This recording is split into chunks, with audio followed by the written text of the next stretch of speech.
सर्वसामान्यांच्या हक्काचा आवाज जागर जनस्थान। संविधान जिंदाबादच्या घोषणांनी जळगाव वक्फ बचाव समितीकडून सुप्रीम कोर्टाचे आभार।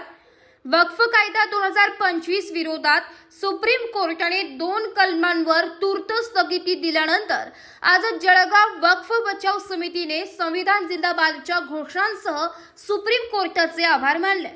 यावेळी वक्फ बचाव समितीचे सदस्य बाबासाहेब आंबेडकर पुतळ्याजवळ जाऊन संविधान लिहिणाऱ्यांचे आभार मानत अभिवादनासाठी उपस्थित होते। जागर जनस्थान करिता प्रतिनिधि फराज अहमद, जळगाव। आज 17 अप्रैल बरोज़ जुमेरात को ये हम सभी संविधान को मानने वालों के लिए बड़ा ही खुशाइन दिन है कि आज सुप्रीम कोर्ट ने भारत सरकार के द्वारा बनाए गए असंवैधानिक कानून पर एक अंतरिम स्टे और अंतरिम जो है उसके ऊपर आदेश के ऊपर स्टे जो है वो लगा दी है।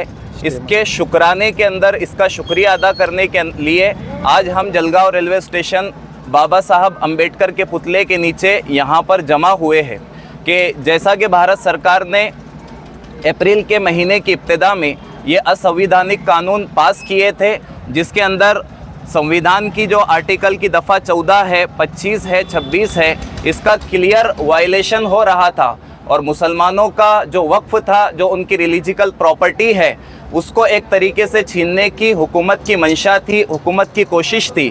तो हुकूमत ने संख्या बल के बलबूते पर पार्लियामेंट में, चाहे वो लोकसभा हो, राज्यसभा हो, वहाँ तो इस कानून को पास कर लिया था संख्या बलबूते पर। लेकिन जब सुप्रीम कोर्ट के अंदर हुकूमत ने इस केस की पैरवी की तो वहाँ पर हुकूमत बगले झांकने के ऊपर मजबूर हो गई।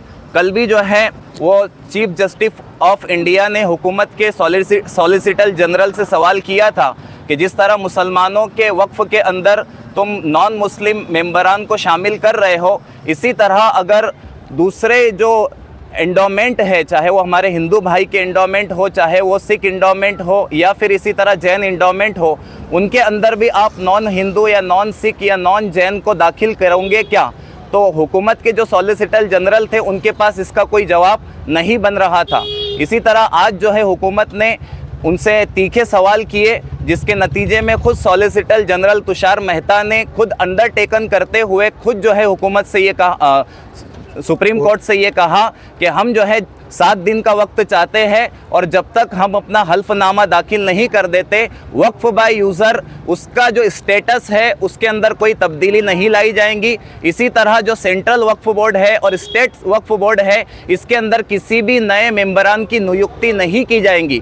तो ये हमारे लिए जो है ये कामयाबी की तरफ पहला कदम है। तो हम सुप्रीम कोर्ट का आभार व्यक्त करते हैं। इसी तरह वो सारे के सारे वकला जिन्होंने इस मुकदमे की पैरवी की, संविधान के लिए वहाँ पर डटकर खड़े रहे, हम उन सबका भी जो है शुक्रिया अदा करते हैं। और जिन जिन लोगों ने इस काले कानून के खिलाफ में सुप्रीम कोर्ट में पिटीशन दाखिल की थी, उन तमाम लोगों का भी हम शुक्रिया अदा करते हैं।